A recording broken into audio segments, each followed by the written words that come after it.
Hello dear students. इससे पिछले videos में हमने कक्षा 9 के भौतिक विज्ञान के पहले पाठ गति के सभी थ्योरेटिकल टॉपिक्स कवर किए थे। अब इस वीडियो से हम न्यूमेरिकल्स कवर करेंगे, यानी कि आंकिक प्रश्न। तो जो आंकिक प्रश्न हैं, हमने यहाँ पे 4 प्रश्न लिखे हैं। तो ये 4 प्रश्न इस वीडियो में करेंगे, बाकी अगले वीडियो में। तो पहला प्रश्न दिख रहा है, क्वेश्चन नंबर 1 का सोल्यूशन करना है। सोल्यूशन 1 कि एक व्यक्ति सीधी सड़क पर ए से बी, यानी एक व्यक्ति है, एक सड़क है, ये व्यक्ति क्या है, यहाँ से ए बिंदु है, इस ए बिंदु से इस बी बिंदु पे जाता है। तो एक व्यक्ति सीधी सड़क पर ए से बी तक 300 मीटर जाता है। यहाँ तक गया कितना? 300 मीटर। पुनः बी से सी की ओर, यानी बी से सी की ओर उल्टा 60 मीटर पर पहुंचता है। अब यहाँ पे एक बिंदु है सी, अब सी तक ये कितना आया? 60 मीटर। ये प्रश्न कह रहा है कि एक आदमी है जो कि सीधी सड़क पर ए से बी तक 300 मीटर गया, उसके बाद इसी रास्ते पर वापस लौटा। एक बिंदु सी है और यहाँ तक 60 मीटर आया। अब कुल हमको दूरी और विस्थापन बताना है। तो जैसा कि पहले पढ़ चुके हैं, दूरी का मतलब होता है पथ की लंबाई, रास्ते की लंबाई। तो हमें दूरी निकालना है, तो रास्ते की लंबाई ऐड करें। तो दूरी बराबर रास्ता कहाँ चला, पहले ए से गया बी तक, ए बी, फिर बी से लौटा सी तक, तो बी सी। तो ए बी का है 300 और बी सी है 60, मिलाकर हो गया 360 मीटर। यही आ गया आंसर। बस लग गए समझ, क्योंकि दूरी हमने ये बताया कितना चलना था, 300 मीटर गया बी तक और 60 मीटर फिर लौट किया, तो टोटल 300 और 60 मिलाकर 360 मीटर चला। ये है दूरी। अब निकालते हैं विस्थापन।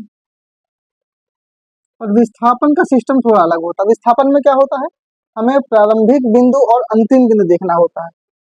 तो प्रारंभिक बिंदु कहाँ गया है? ए से पहले बी तक गया, लेकिन बाद में क्या, सी पर ही रुका। तो टोटल तो ए बी है, लेकिन उसमें से बी सी माइनस हो रहा है, क्योंकि हमारा क्या बिंदु है, ए से लेकर सी तक पहुंचा है, तो बी का कोई मतलब ही नहीं रह गया। यानी यहाँ पे क्या लिखेंगे, A B minus B C, यानी टोटल रास्ता ए बी तक है।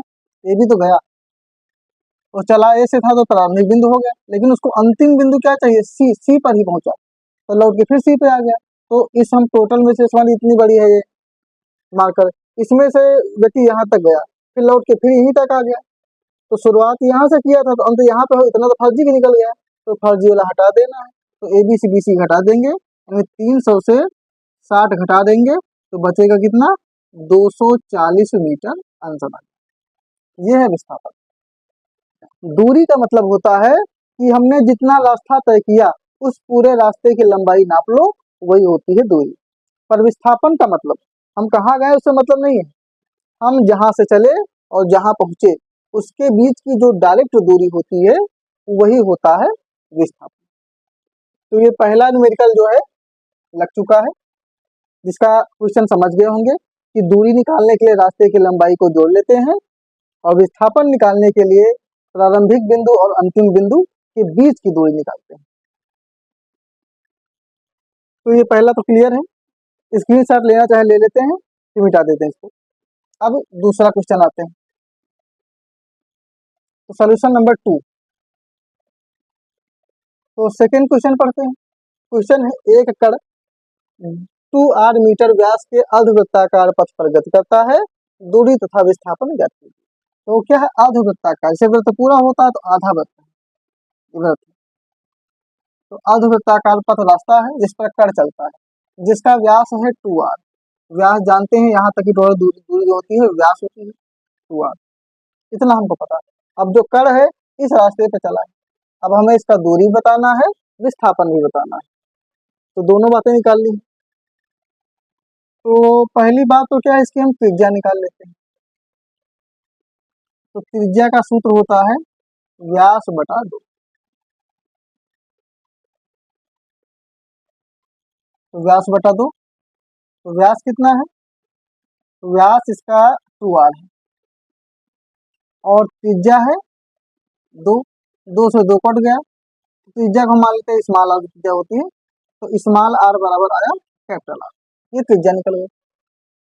अब हमें क्या निकालना है, दूरी। अब दूरी का मतलब ये वृत्ताकार पथफल है। अब कण क्या है, तो मान लीजिए यहाँ से चला, ये कण यहाँ से चला और यहाँ पे जाके रुक गया,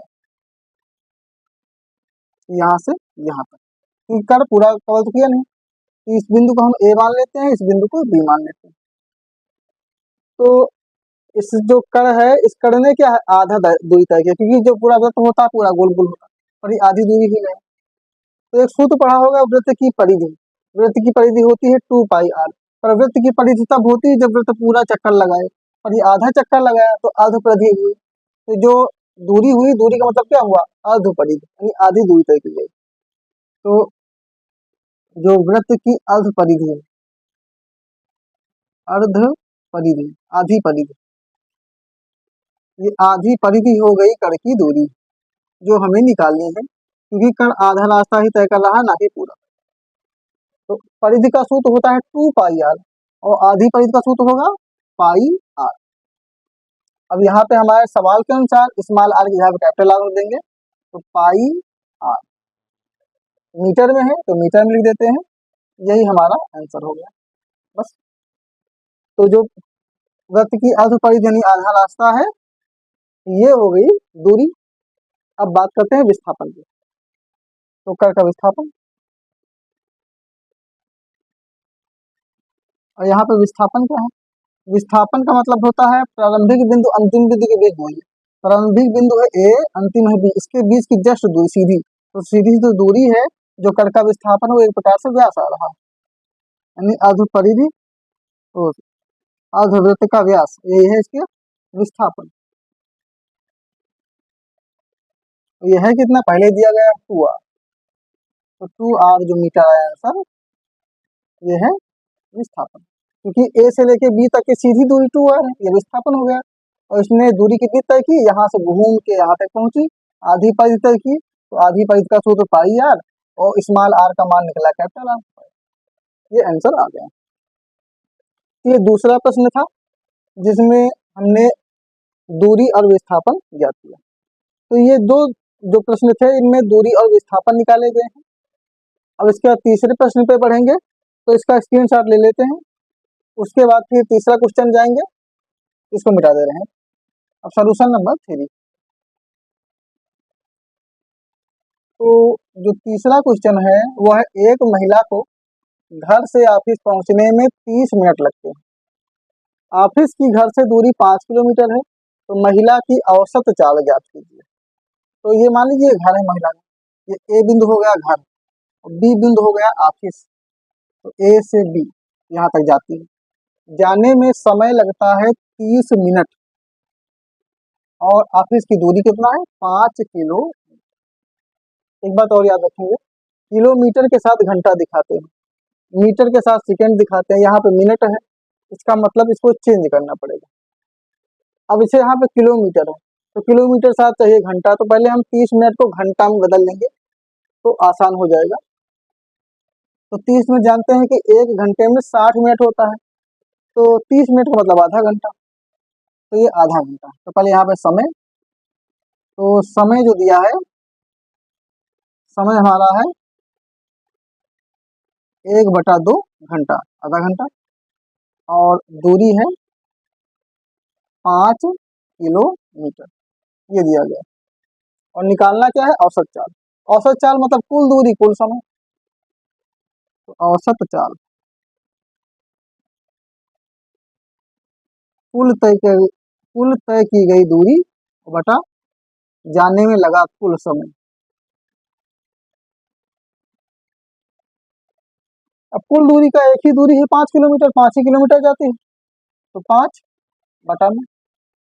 अब समय है आधा घंटा, 1/2, 1/2 हो गया। अब इसको हल करना है, तो यहाँ अंश के रूप में 5 है, लेकिन हर के रूप में 1/2। इसको हल करेंगे तो 5 नीचे कुछ नहीं तो बटा 1 मान लेते हैं, फिर गुणा करेंगे तो 2 जाएगा ऊपर और 1 आ जाएगा नीचे, यानी 1/2 का उल्टा 2/1। बाकी ये 5 अकेला था, तो इसके लिए हमने बटे में 1 माना, इस तरह से हल किया। तो 5 दूनी 10, नीचे आएगा 1, 1 का कोई मतलब नहीं, यानी आएगा कितना, 10 तो किलोमीटर और प्रति घंटा यानी आवर। ये डायरेक्ट हम ऐसे करें, 5 आधा का मतलब होता है आधा, या फिर दूसरे तरीके से करते ऐसे कर देते 5 बटा आधे का मतलब 5 और 5 से 5 काटते 10 आता। देखिए ये भी तरीका। इसमें क्या हुआ कि महिला की ऑफिस से दूरी 5 किलोमीटर है, पर डे आधा घंटा लगता है। इसका मतलब कि उसकी जो चाल है वो 10 किलोमीटर प्रति घंटा है, क्योंकि अब ये क्या है, आधे घंटे में 5 किलोमीटर जा रही है, तो सीधी सी बात 1 घंटे में 10 किलोमीटर जाएगी, तो 10 किलोमीटर प्रति घंटा औसत चाल आ गई। ये क्वेश्चन क्लियर है, स्क्रीनशॉट ले लीजिए। अब इसके बाद हम चौथे प्रश्न की बात करेंगे, तो इसको मिटा देते हैं।